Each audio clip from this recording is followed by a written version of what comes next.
Anaemia যেটাকে রক্তশূন্যতা বলা হয়, তো অ্যানিমিয়া বা রক্তশূন্যতা বাংলাদেশে প্রচুর মানুষ ভোগে। হুম।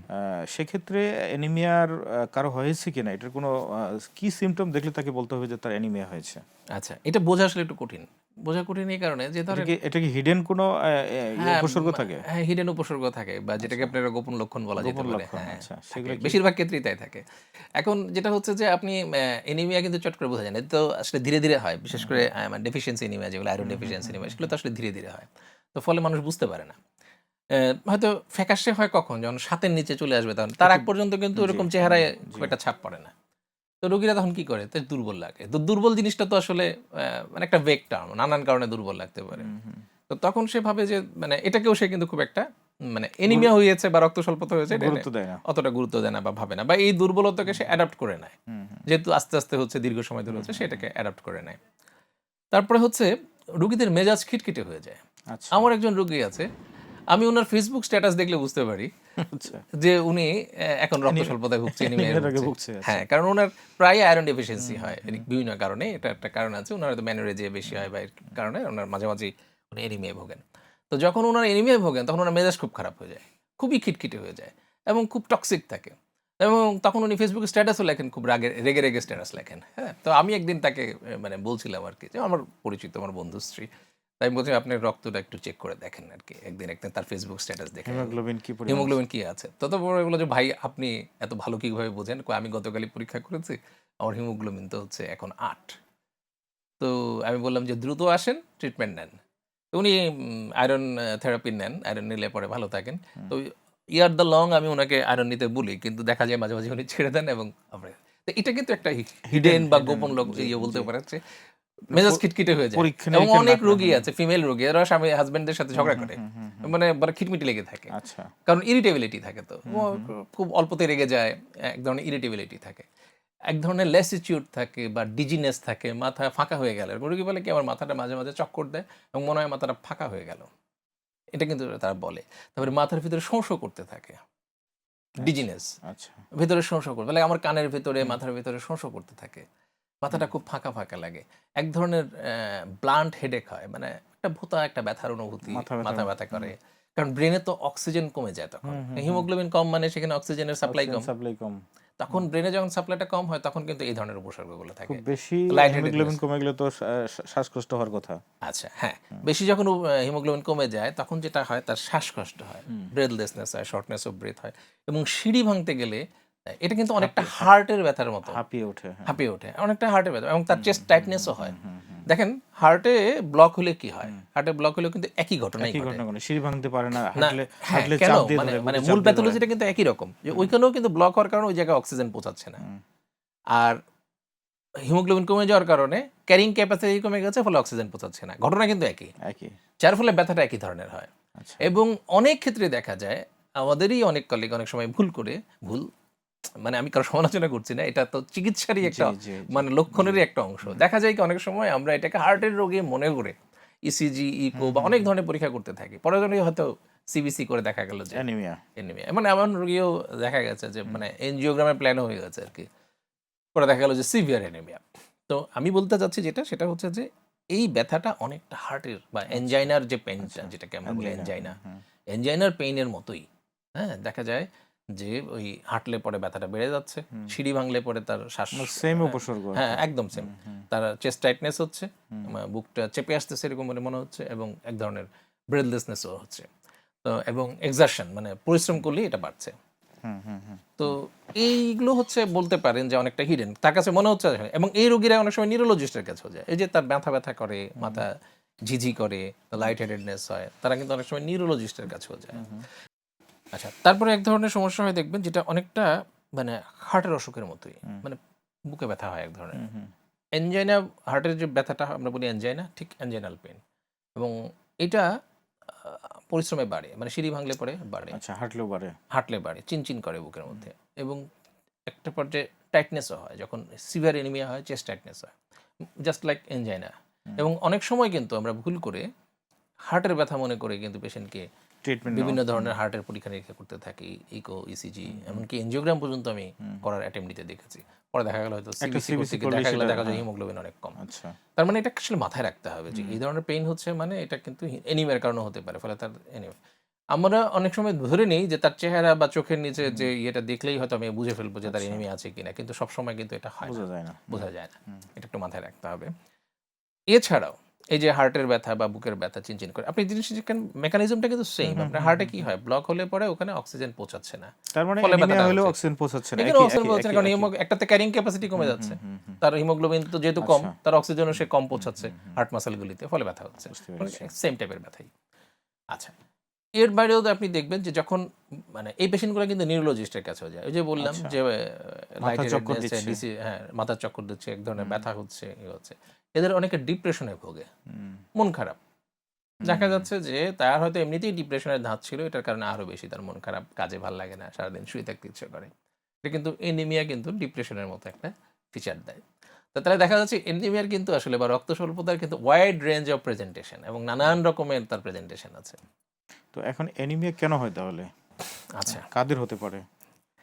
এনিমিয়া আসলে অনেকগুলো কারণে হয় এবং এইটা আমাদের দেশের মানুষ মনে করে যে রক্ত স্বল্পতা হয়েছে, আচ্ছা ঠিক আছে আমি একটু ভালো মতো খাবার দাবার খেলে ঠিক হয়ে যাবে। কিন্তু এটা এত অবহেলার বিষয় না। সব সময় তো নয়, হ্যাঁ। এবং ডাক্তারের কাছে পর্যন্ত আসে মানে আপনি ধরে নেবেন এটা খেয়ে দিয়ে ঠিক হবে না। এনিমিয়া আমার কাছে যখন রোগীরা আসে, আমি দেখেছি যে ৮০% রোগী কিন্তু এই কথাটা বলে। আচ্ছা ঠিক আছে, আমি যখন বলি আপনার রক্ত খাওয়া দাওয়া স্বল্পতা, ঠিক করলে ঠিক হয়ে যাবে। হ্যাঁ, হ্যাঁ, তখন রোগীরা বলে কি আচ্ছা ঠিক আছে, এর চেয়ে মানে তারপর বলে যে স্যার খারাপ কিছু কিনা? তাই বললাম আপনার রক্ত স্বল্পতা হয়েছে এটি কি কম খারাপ নাকি? বলে তার মানে সে বলতে চাচ্ছে যে এটা আসলে তেমন কিছু না। বলে স্যার এছাড়া আর কিছু আছে কিনা? আমি বলছি, না এছাড়া কিছু নেই, কিন্তু এটা আপনাকে কারেকশন করব। কয় এটা আমি খাওয়া দাওয়া করে ঠিক করে ফেলব। এখন দেখেন, খুব বেশি ঘাটতি যখন হয় তখন কিন্তু আপনি খাওয়া দাওয়াটা হচ্ছে একটা ন্যাচারাল প্রসেস। আপনি ন্যাচারাল প্রসেসে কিন্তু এটাকে সমাধান করতে পারবেন না। ধরেন আপনার এখন একটা খুব বড় রকমের বিপদ হলো, আপনাকে ব্যাংক থেকে হোক আর আত্মীয় স্বজনের কাছ থেকে আপনাকে লোন নিতে হবে। আপনি ন্যাচারাল প্রসেসে যে টাকা ইনকাম করেন সেটা দিয়ে হয়তো আপনি এটা কম্পেনসেট করতে পারবেন না। ছোটখাটো সমস্যা হলে আপনি সেটা আপনার স্যালারি অ্যাডভান্স নিয়ে আপনি কম্পেনসেট করে ফেলতে পারবেন। কিন্তু আপনার যদি খুব, আমি এভাবে রোগীদেরকে এভাবেই বুঝাই আর কি, কিন্তু আপনার যদি খুব বড় রকমের ডেফিসিয়েন্সি হয় বা বড় রকমের বিপদ হয়, যে আপনার মানে আগুন লেগে ঘর পুড়ে গেছে বা আপনার ফ্যাক্টরিতে আগুন লেগেছে, তখন কিন্তু আপনার বিমার ইন্স্যুরেন্সের ক্লেম করা লাগবে। হ্যাঁ, তো ব্যাপারটা এরকমই আর কি, যে আপনি যখন অল্প স্বল্প এনিমিয়া হয়েছে, যে আপনার হিমোগ্লোবিন নরমাল ন্যাচারালি একটা মানুষের, একটা ফিমেলদের ক্ষেত্রে আমরা বলি ওমনিকেয়ার ডায়াগনস্টিক লিমিটেড, আপনার আস্থার ডায়াগনস্টিক, নির্ভুলতায় কোনো আপোষ নয়। সেটা 11 কারেকশন প্লাস করা থাকে। সম্ভব। 11 এর জায়গায় আপনার হয়তো 10.5 হয়েছে, আমি বলবো যে আপনি খাওয়া দাওয়া করেন, ঠিক হয়ে যাবে, বা এই ধরনের খাবার খান। আচ্ছা গেল, এটা হলো একটা বিষয়। দ্বিতীয় বিষয় হচ্ছে সব পেশেন্ট কিন্তু এই যে বলে খাওয়া দাওয়া, সে তার মানে সে মনে করে যে তার এনিমিয়ার সমস্ত কারণই হচ্ছে পুষ্টিজনিত, আচ্ছা। কিন্তু এই পুষ্টির অভাব ছাড়াও আরো অনেক কারণে এনিমিয়া হতে পারে। আপনারা অ্যানিমিয়াটা ঝুঁকিপূর্ণ কোন পর্যায়ে বলেন? বিলো 10 না মানে 10 এর নিচে নামলে কি আপনারা ঝুঁকিপূর্ণ মনে করেন, না 10 এর উপরে? 10 এর উপরে তো নাই, 10 এর নিচে কোন পর্যায়ে নামলে আপনারা এটাকে বেশি ঝুঁকিপূর্ণ মনে করেন? আচ্ছা, আমার মনে হয় আপনি যেটা বলতে চাচ্ছেন যে সেটা কোন পর্যায়ে আমরা তাকে ট্রান্সফিউশন দিব বা অ্যাডমিট করব বা এটা করব। চিকিৎসার পর্যায়টা চিকিৎসার আসে কখন? পর্যায়ে, হ্যাঁ। অ্যাকচুয়ালি আসলে মানে আপনি যখন একটা নরমালের থেকে নিচে আসবে তখনই কিন্তু আমরা অ্যাড্রেস করব এটাকে এবং এই প্রবলেম সলভ করার চেষ্টা করব। সেটা আয়রন সাপ্লিমেন্ট দিয়ে হোক, অন্য কোনোভাবেই হোক, আমরা সেটা প্রবলেমটা আইডেন্টিফাই করে সেই অনুযায়ী সলভ করার চেষ্টা করব। আচ্ছা, ব্লাড ট্রান্সফিউশন করব হয়তো আমরা যখন 7-এর নিচে, বা রিকমেন্ডেশন এক একজন এক এক ক্ষেত্রে আছে, তবে ধরে মানে মোটা দাগে হচ্ছে 7-এর নিচে 7 এর যখন হবে নিচে। তখন আমরা ব্লাড ট্রান্সফিউশন করব। 7 থেকে 10-এর মধ্যে থাকলে কিন্তু আমরা বিভিন্ন ধরনের ট্রিটমেন্ট দিয়ে এটাকে কারেকশন করার সুযোগ আছে, অ্যাকর্ডিং টু মেডিকেশনের দ্য মাধ্যমে। কজ। জি, মেডিকেশনের হ্যাঁ, মাধ্যমে। অ্যাকর্ডিং টু দ্য কজ, কারণের মাধ্যমে। যদি নিউট্রিশনাল হয় এবং সেটা যদি একেবারে মাইল্ড এনিমিয়া হয়, ক্ষেত্র বিশেষে আমরা হয়তো তাকে নিউট্রিশনাল তো মানে একটু সময় নেয়, তাই না? নিউট্রিশনাল সময় নেয়, একটা দীর্ঘমেয়াদের। ফলে এটাকে আমরা নিউট্রিশন কারেকশন করে হয়তো অল্প কিছু সাপ্লিমেন্ট দিয়ে অথবা সাপ্লিমেন্ট ছাড়াই কিছু পরামর্শ, লাইফস্টাইল মডিফিকেশন করেও আমরা এটাকে সমাধান করতে পারি। কিন্তু রোগীদের, আমি যেটা বলছিলাম, রোগীদের একটা কমন ধারণা আছে তার রক্ত কমে গেছে মানে আয়রন খেলে রক্ত বেড়ে যাবে, কিন্তু বাস্তবতা হচ্ছে তার আয়রনের অভাব ছাড়াও তো অনেক কারণে রক্ত কারণ কমে থাকতে যেতে পারে। পারে। যেমন একটা রোগীর যদি ভিটামিন বি12 এর অভাবে রক্ত কমে যায়, সেক্ষেত্রে সে আয়রন ইনজেকশন নিলে তো লাভ হবে না। হচ্ছে না। কিন্তু আমাদের দেশে গ্রাম অঞ্চলে যারা প্র্যাকটিস করেন, তাদের মধ্যে একটা খুবই কমন প্রবণতা আছে যে হিমোগ্লোবিন যখনই কম থাকে তারা ব্লাইন্ডলি আয়রনের মাত্রাও দেখেন না, কারণ অনেক জায়গায় দেখার সুযোগও নাই। তারা আয়রনের মাত্রা না দেখেই কোনো রকম ক্যালকুলেশন না করেই তারা আয়রন ইনজেকশন দেয়া দেয়, যেটা ক্ষেত্র বিশেষে কিন্তু বেশ রিস্কি হয়ে ওঠে এবং এটা রোগীদের জন্য খুব সমস্যা হয়ে যায়। বিশেষ করে যদি মনে করেন একটা পেশেন্টের থ্যালাসেমিয়ায় ভুগছে, সে আগে ডায়াগনোসিস হয়নি, তার হিমোগ্লোবিন কম, তাকে যদি আপনি একটা আয়রন ইনজেকশন দেন তাহলে তো তার এমনিতেই থ্যালাসেমিয়া রোগীর আয়রন ওভারলোড থাকে, এরপর সে তাকে যদি আপনি আয়রন ইনজেকশন দেন, আয়রন ওভারলোড হয়ে যাবে। এরকম অনেক পেশেন্ট আমরা পাই যার ফেরিটিন লেভেল 4000-এর উপরে। কেন? সে 3টা আয়রন ইনজেকশন নিয়ে আসছে বা 4টা আয়রন ইনজেকশন নিয়ে আসছে, অথচ সে আসলে থ্যালাসেমিয়ার রোগী। একটা পেশেন্টের এমডিএস, মাইলোডিসপ্লাস্টিক সিনড্রোম, যেটা কিনা এক ধরনের ব্লাড ক্যান্সার, তো সেই পেশেন্টকে যদি আপনি আয়রন ইনজেকশন দেন, কি অবস্থাটা হবে? আয়রন অনেক, ফেরিটিন অনেক লেভেল হাই হয়ে যাবে এবং এগুলো কিন্তু তার ন্যাচারাল ওয়েলবিংকে আরও ক্ষতিগ্রস্ত করবে। এখন আমি ফিনিশিং টানতে চাই যে অ্যানিমিয়া যেন না হয় সেজন্য কি করণীয়? আচ্ছা, অ্যানিমিয়া যেন না হয় সেজন্য কী করণীয়? একটা হচ্ছে যে আমাদের সঠিক খাদ্যাভ্যাস, যে আমরা যেন খাদ্যে সব ধরনের পুষ্টি আমাদের পরিমাণ মতো থাকে, সেটা একটা সুষম বিষয়। খাবার, সুষম খাবার। কোনো ক্রনিক ব্লাড লসের যদি হিস্ট্রি থাকে, যে একটা মানুষের পাইলস আছে, একটা মানুষের ম্যানোরেজিয়া হয়, মানে অতিরিক্ত মাসিকের সময় অতিরিক্ত রক্তক্ষরণ, যেটা খুবই কমন আমাদের দেশে। হ্যাঁ, তারপরে হচ্ছে যে অনেকের আছে কালো পায়খানা হয়, দীর্ঘদিন ধরে কালো পায়খানা হচ্ছে, কারণ তার স্টমাকে কোনো একটা ক্ষত হয়েছে, সেখান থেকে হচ্ছে। আমাদের দেশের বিশেষ করে এটা ওয়েল অফ সোসাইটিতে, মানে যারা সচ্ছল সমাজে কৃমির ওষুধ খায় না, আচ্ছা, তারা এক ধরনের, আমার ধারণা কোনো একটা ইগোতে ভোগে। আমি গুলশানে থাকি, আমি কেন কৃমির ওষুধ, আমাকে কৃমি কোথায় পাবে আমাকে? কিন্তু কৃমিও তো রক্ত শুষতেছে। কৃমি তো রক্ত শুষতেছে, বা কৃমি তো তার অন্ত্রে ফুটো করছে একটু একটু করে, ওই ফুটোতে রক্ত বের হয় এবং এটা এত মাইক্রোস্কোপিক লেভেলে রক্তক্ষরণ হয়, যেটাকে আমরা বলি অকাল্ট ব্লিডিং, এটা দেখাই যায় না। তো ফলে হচ্ছে কি, সে কিন্তু ভাবতেও পারছে না যেতে হবে। এখন আমি বলি যে কৃমি কোথায় নাই বলেন, বলে আমি তো কৃমির ওষুধ খাই না, মানে একটু ভ্যাকেন্ট একটা লুক দেয় আর কি। তো আমি জিজ্ঞেস করি যে আপনি কৃমির ওষুধ নিয়মিত খান? বলে না, কৃমির ওষুধ খাই না, মানে কৃমি। তো এটা হচ্ছে যে কৃমি আসলে কোথায় নাই, হ্যাঁ, কোথাও না কোথাও তো, মানে সবার, মানে বাংলাদেশের সবারই কম বেশি কৃমি আছেই। এখন এই জন্য আপনাকে ডিওয়ার্মিং করতে হবে। তাহলে এই যে এটা হচ্ছে ভালো থাকার উপায়, যে আপনি 4 মাস পর পর আপনি কৃমির ওষুধ খাবেন। তারপরে হচ্ছে যে একটা তো বললাম খাদ্যাভ্যাস যদি করে হেমাচুরিয়া, দেন, হেমাচুরিয়া থেকেও তো হেমাচুরিয়া, হ্যাঁ। তো এইটা খুব কমন না হেমাচুরিয়াটা, তবে হ্যাঁ, যাদের ওই যে Reactive কিডনিতে স্টোন থাকে, গল ব্লাড, ইউরিনারি ব্লাডারে স্টোন থাকে, হুম। বা কোনো একটা কিডনির অসুখ আছে, হ্যাঁ, প্রস্রাবের রাস্তা দিয়ে হ্যাঁ, তাদের হয়তো হেমাচুরি হতে যাচ্ছে। পারে, প্রস্রাবের রাস্তায় রক্তক্ষরণ হতে পারে। হুম। তো সেটা অবশ্য একটু সিরিয়াস ডিজিজ, যেহেতু মানুষ এমনিতেই টের পেয়ে যাবে। কিন্তু এইগুলো কিন্তু দেখা যায় কি, যেমন পাইলসের রোগীরা কিন্তু সহজে ডাক্তারের কাছে যেতে চায় না। সে ভাবে যে আচ্ছা, অনেকদিন পর পরে একটুখানি রক্তক্ষরণ হয়, অসুবিধা নাই। অসুবিধা নেই। হ্যাঁ, তো এটা কিন্তু অকাল্ট ব্লিডিং হয়। অনেক সময় দেখা যায় যে তার যে রক্তক্ষরণ হচ্ছে সেটা সে বুঝতেই পারছে না। তাজা রক্ত যাচ্ছে। তাজা রক্ত যাচ্ছে এবং অনেক সময় কিন্তু সে বুঝতেও পারে বুঝতে না। ফার্স্ট পারতেছে ডিগ্রি না। যেগুলোতে হুম, থাকে হুম, ওগুলোতে, ফার্স্ট ডিগ্রিতে। সেকেন্ড ডিগ্রি থাকে ওগুলোতে সে বুঝতে পারে না। তো বা ইগনোর করে। আবার ম্যানোরেজিয়া যখন হয়, একটা মেয়ে তার রক্তক্ষরণ হচ্ছে, স্বাভাবিক, সে হয়তো স্বাভাবিক মনে একটা করতেছে। তরুণী বা কিশোরী, হুম। যার এই বিষয়ে অভিজ্ঞতা খুব বেশি নেই, সে হয়তো মনে করে যে এটাই বোধহয় স্বাভাবিক। হুম। হয়তো 7 দিন ধরে তার খুব বেশি ব্লিডিং Bleeding হচ্ছে, হচ্ছে। সে ভাবে কি এটাই বোধহয় স্বাভাবিক। তো এইগুলো আসলে অ্যাড্রেস করতে হবে এবং এইগুলো অ্যাড্রেস করে সেভাবে যদি আমরা সময় থাকতে চিকিৎসকের কাছে যাই, তাহলে কিন্তু মানে অ্যানিমিয়া কি খাওয়া-দাওয়া কিংবা লাইফস্টাইলের উপরে কোনো নির্ভর করে, কোনো কারণ আছে? নির্ভর করে, but not always. Not always. সব এনিমিয়াই কিন্তু একই না, যে আপনি খাবার খেয়েই বা খাবারের সমস্যার কারণে আপনার খাবার এনিমিয়া কেনা হচ্ছে, সব হচ্ছে। ক্ষেত্রে কিন্তু তা না। যে বললাম আপনাকে কৃমি জি। একটা ভেরি কমন কজ।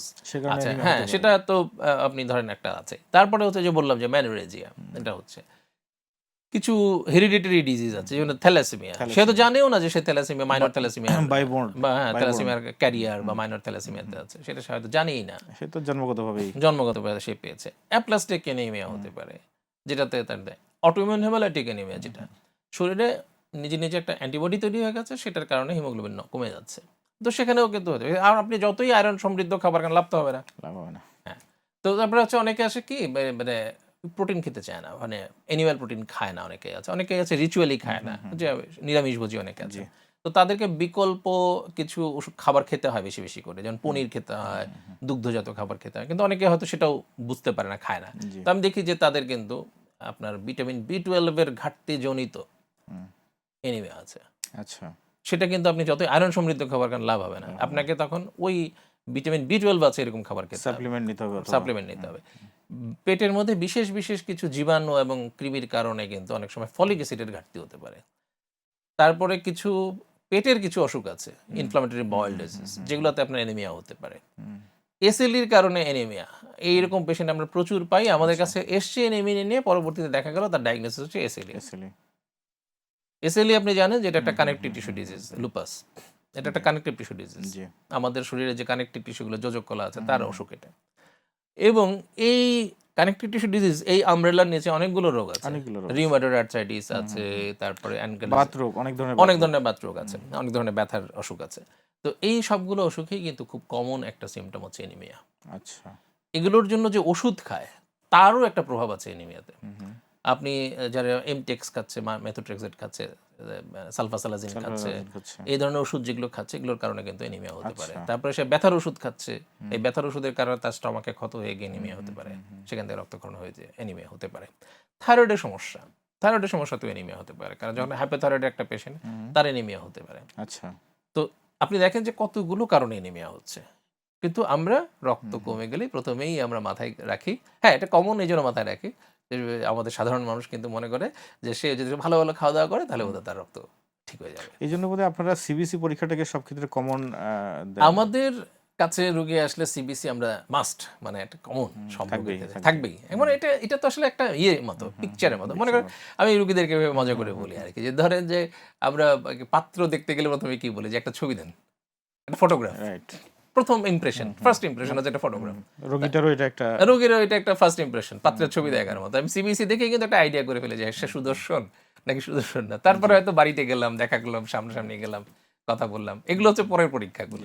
এগুলো আমি বলি এইভাবে রোগীদেরকে বোঝাই যে আপনি যে মন মেরে করছি আমরা এখন কিন্তু আপনাকে বাড়ি গিয়ে পাত্রী দেখার মতো, যে আমি বাড়ি গেলাম, তার ঘরদোর কেমন আছে, আত্মীয় স্বজন কেমন, এটা পরের পার্ট। এটা পরের পার্ট। হ্যাঁ, তো ব্যাপারটা এরকম আর কি।